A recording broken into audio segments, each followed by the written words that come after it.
stretched before us now. Regretfully, Duke was not destined to see them.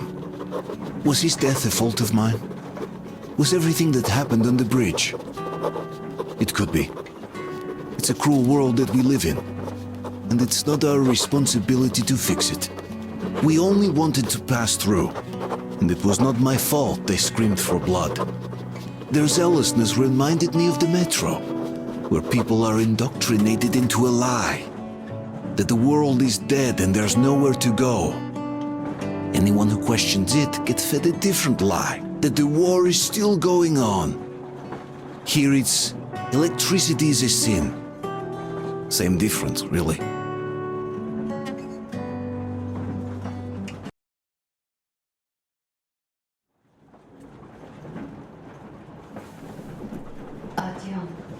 Artyom, wake up, dear. Is he up yet? Artyom, the colonel wants you on the bridge. See you later.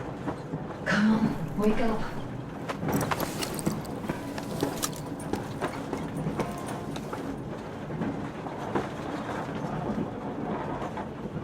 I'm so sorry about Duke.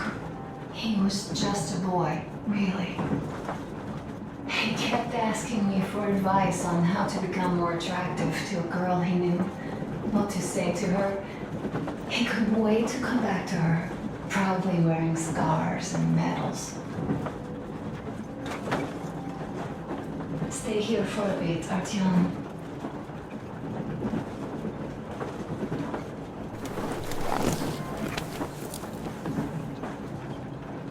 This is great.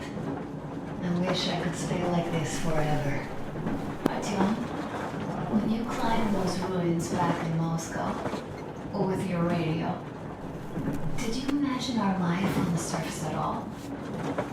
A home for one, a place where we could live, a log cabin on the outskirts of a forest, or how about a bungalow on an ocean shore? Oh, you know, there's something great in simply going anywhere like this, together, through the abandoned stations, the ruins, the wasteland, especially in our own private compartment. Thinking back, isn't this our honeymoon trip? It certainly feels like one, even though it's a bit late. We've only had some honeymoon sorties at best so far.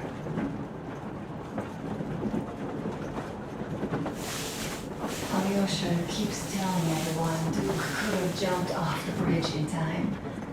The others are also holding well, but I just unraveled. Of course, I had friends die before. He wasn't looking for death, Duke. He did volunteer for the most dangerous missions, but didn't expect to die. He was looking up to Stepan. Dad, you, especially you. And he didn't die for nothing, did he? He wanted us to get there, to Yamandau. He wanted us to tell them about Moscow, how we survived there and still haven't given up, how we've been hiding it for so long. But when I think of it being you, and not even knowing for sure, I'd never be able to live through it.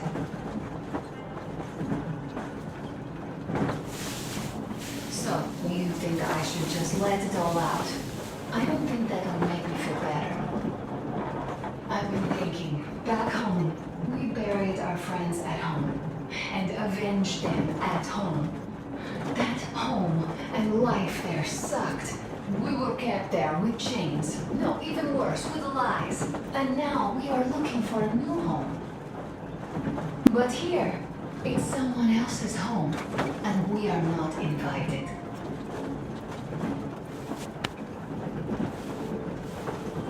Right, I've got to get myself under control. Go. Dad wanted to see you.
Uncle Talkative has already set his shop up.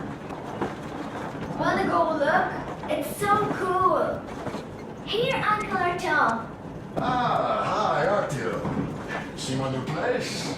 Fit for a king, I must say. And what do you think of this workbench, eh? Everything is within reach, yet there's so much space left. Most of the stuff you and the guys found outside and gave to me went into making this workshop happen. So thank you. We'll have to keep pitching in like this too. Looks like we're facing a long journey, and useful things like ammo or equipment don't grow on trees. Plus, the further from Moscow we get, the harder they'll probably be to get. So don't forget to collect all the materials you find to keep us going. There's so many things to do. I haven't decided where I'm going to work on the suits, but I'll have to, and soon. And it's high time we fixed our uniforms. Some of our people are starting to look pretty ragged, you know. Duke's plate carrier didn't hold the back plate anymore. And he just kept joking about it. What was I? Well, I'll be working here from now on. Well, that's it. I bragged enough and won't waste any more of your time. The colonel summoned you. Well, I have stuff to do too. You guys are fast to break gear, but none too expedient to fix it. Uncle Talkative! Uncle Talkative! What would you like to ask, Nastya? Uncle Talkative, do you have a sewing machine? No, I don't. But how are you going to fix the suits then? Well, like everyone else, I take a thread and a needle, and I use a sail stitch.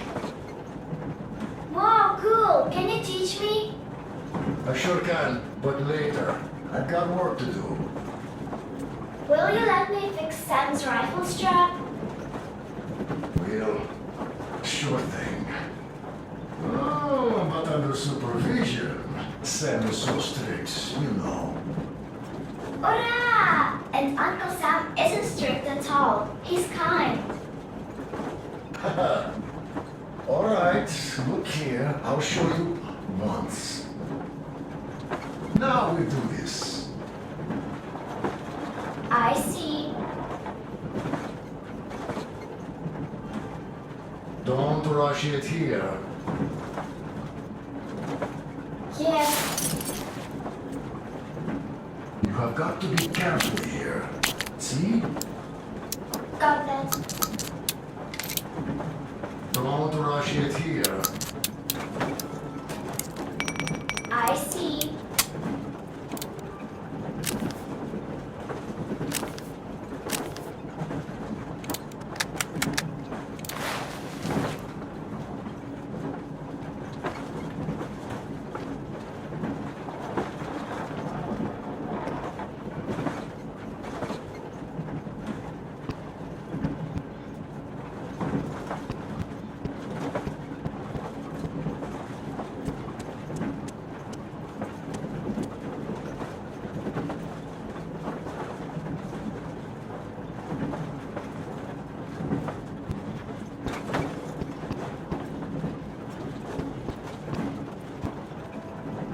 A smoke break.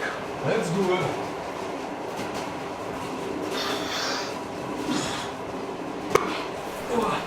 This is one mean smoke. Yeah, this is rough. Well, nothing we couldn't take.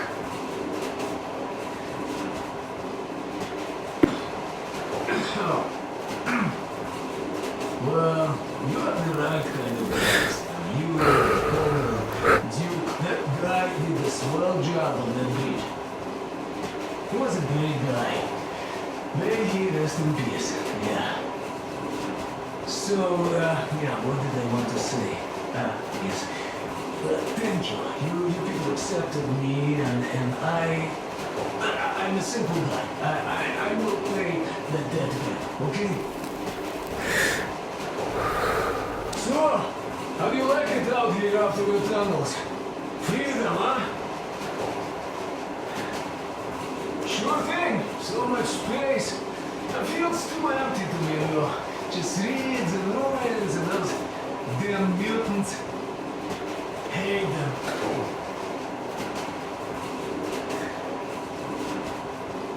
No, you guys are gonna see the government. So, Bratuха, don't be mad, but just tell me, what the hell do you even need them for?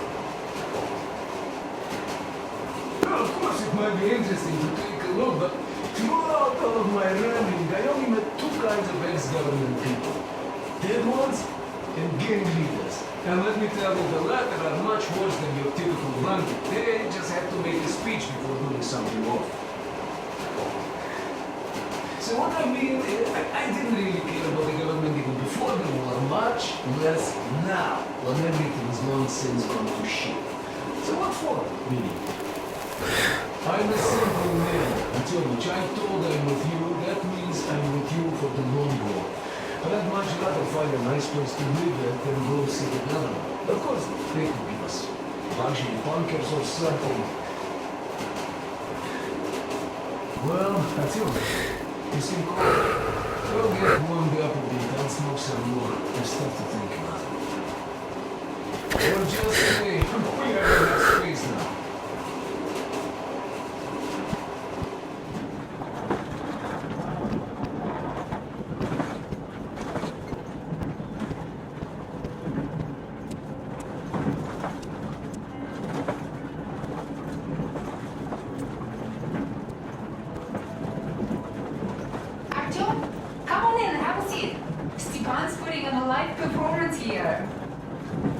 So, Artyom, are you up for a jam? Come on, pick the guitar up. Well, the maestro is about to confess you.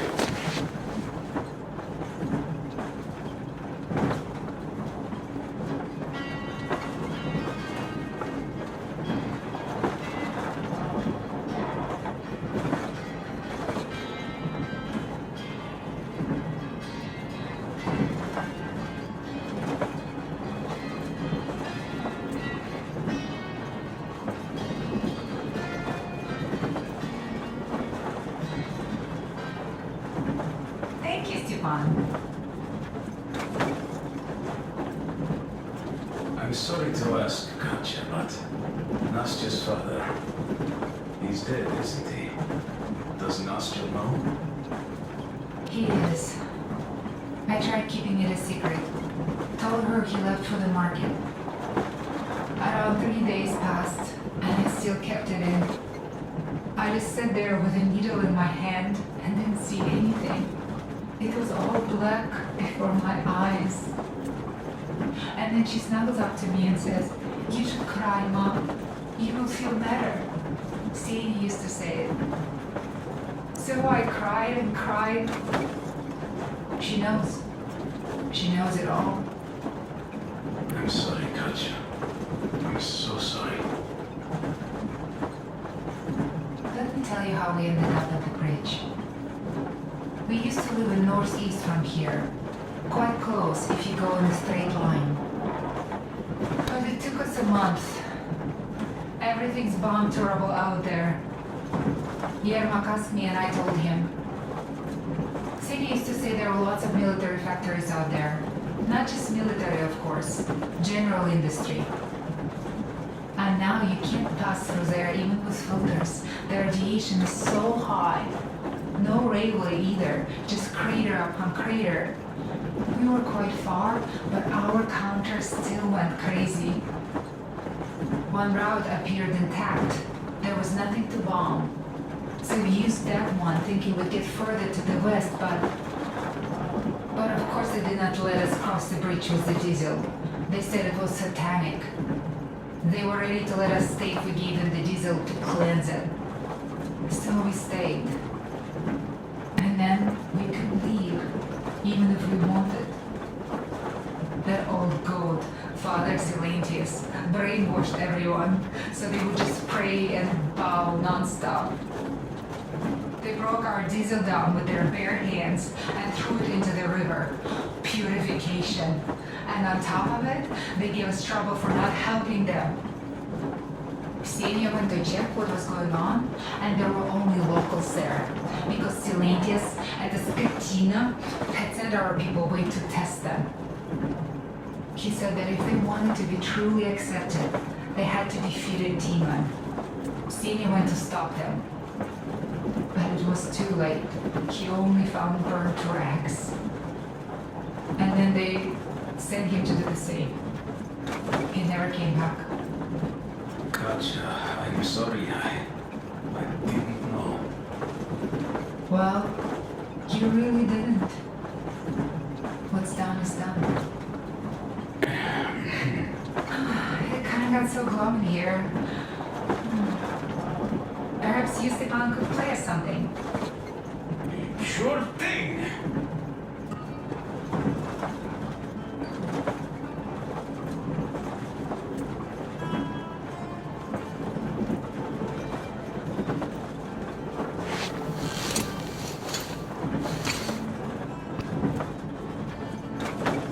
Well, guys, the Duke's memory.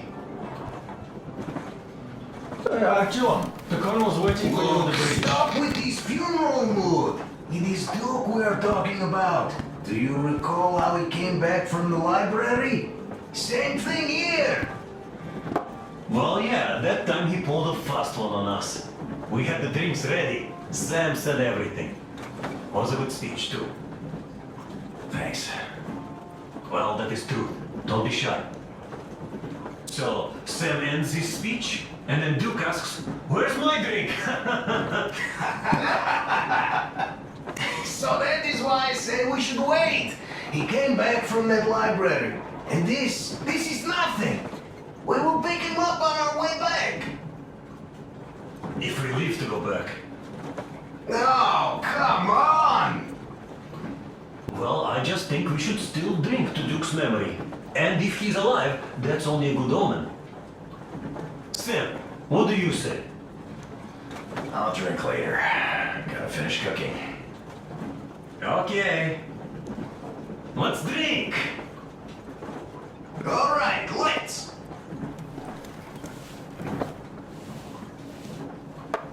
Oh, it's rough. Oh. Yeah. Kinda rough. By the way, speaking of omens, let's have a service for him once we come across another church. Duke didn't believe, and having met Silentius, I'm also wavering.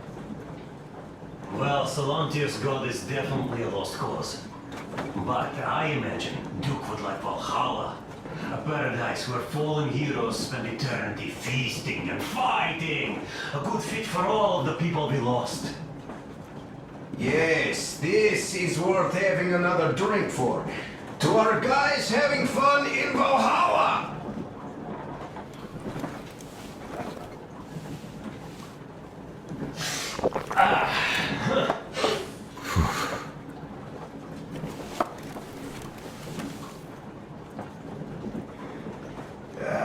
Hey guys, there's something I've been thinking about.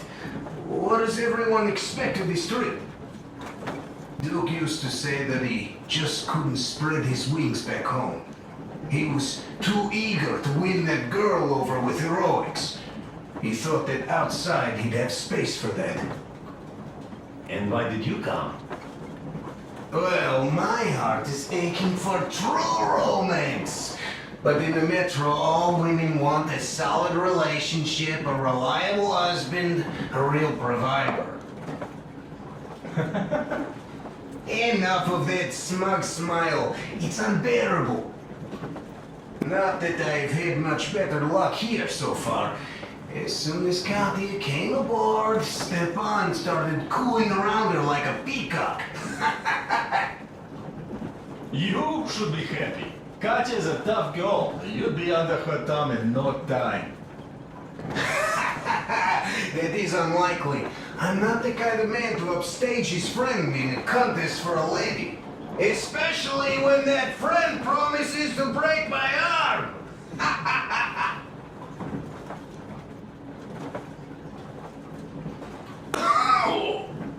I'll catch my stroke of luck soon enough. There in Yamantau, women from all over the country have already gathered, waiting for yours truly. How about you, Demir? What made you go? Well, at first I just went along with you guys, the colonel, but even then I thought, this is my chance to make my dream come true. A chance to see Kazakhstan, my people. But first, we must come back to Moscow, because it isn't fair. People must know that they've put up with enough. They are free. They can live outside now. What do you think about that, idiot? I'm with you, Demir. Yet, freedom is not so simple. There was this freedom fighter, Che Guevara. He died under 40. Comrade Mao, whose book you've been perusing on the other hand, was a strict ruler but lived a long life. Well, we should have expected that from you. Weird thing, though, is that you are called idiot. I know. It's by his own choice. Because he's so fond of Chekhov. Chekhov too, of course. But it's Dostoevsky for the most part, Sam, my friend. Sure, I read the book too. Just that I mix them up a lot. Chekhov wrote about that son of Austerlitz, a wounded officer. Powerful imagery. You are just killing me. How about you, Uncle Sam? Got dreams? You know, I just want to ride my board again. Spark a joint up on a beach. Catch that wave. Deep inside, under a grizzled Metro dweller, there's still a relaxed Californian inside me. Ah, get out of here! So you know, before Dad talked me into joining the Corps, I used to wear my hair long. He told me they'd make a decent citizen out of the total disappointment that I was, and sent me to college once I was discharged. I joined, and they sent me to the Middle East. Wow, so do you hope your guys would pick you up? I don't see them around. Yeah, I don't hold my breath for my guys. Once this mission's over, I'll submit my discharge papers. I'll reach the ocean, and there, find a ship maybe? Oh yeah, just imagine it. You arrive on that ship, and they go like... Ah, the Russians are coming! You are one of us now. You don't really need to go anywhere. At least don't put your Ushanka on. They will sink you on sight. I won't, though I will take my balalaika with me. Well, who has any expectations for our reception at Yamantau? Well, your expectations, Ilyusha, are quite obvious, huh? Scantily clad junior officer ladies unrolling the red carpet. Yeah, I'm a simple guy. How about you guys? Well, I hope they will answer a few questions. For example, if there is not a single American within hundreds of miles from Moscow, save for our friend Samuel here, why stay underground? I'd put it a bit differently. Did you, dearest High Command gentlemen, know that we in Moscow had to spend 20 years underground? Oh, by all means, you can ask those while I'm enjoying my briefing with the junior officer ladies, huh? I don't know. I'm in the mood for a road trip. Oh, we got ourselves a true traveler here. Yeah, we will have to live and see. You are right.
lack of trust. But, as you know, the situation is dire and the enemy is always ready to strike. I do understand, Victor, and I hope that you will tell the leadership that my people are true to their duty and will be at their full disposal as soon as we arrive. Oh, thank you for the great news. How large is your force, Colonel? I have explored the best operatives in the special forces have to offer. As far I see. Well, this is great. Great! We are a large force, but we bring a message of extreme importance. We are heading towards you from Sector K6 Alpha. The scrubbing signal on enemy forces we might encounter on the way. Over. Just a moment, I have to check. K6 Alpha, you say, as far as I can see, there have been no enemy encounters reported in the area, Colonel. That is correct. I will end our conversation here, but know that we are waiting for your arrival. I am making my report immediately, and I am sure the Minister of Defense will be eager to see you. This is a correct order. Thank you. Should a few words more, over. What is the general situation, Major? Please. Colonel, sir, you do understand this is classified information. But I do understand you, and we are doing fine. No worries. Well, here they are. Over and out. My son of the people. Over and out. So, do you get this now, you doubting Thomas? I'm so excited my hands are still shaking. Oh, the minister himself. This is incredible. By the way, Arthur, you should take a look at the map.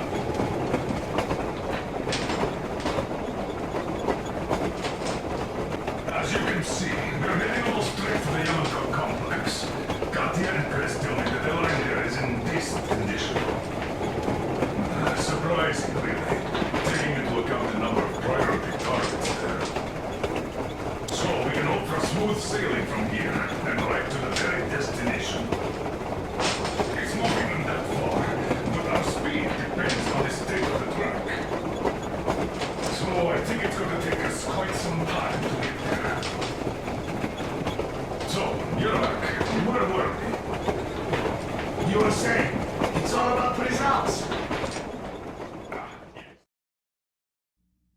We are approaching the Yamantau bunker, the final destination of our long journey.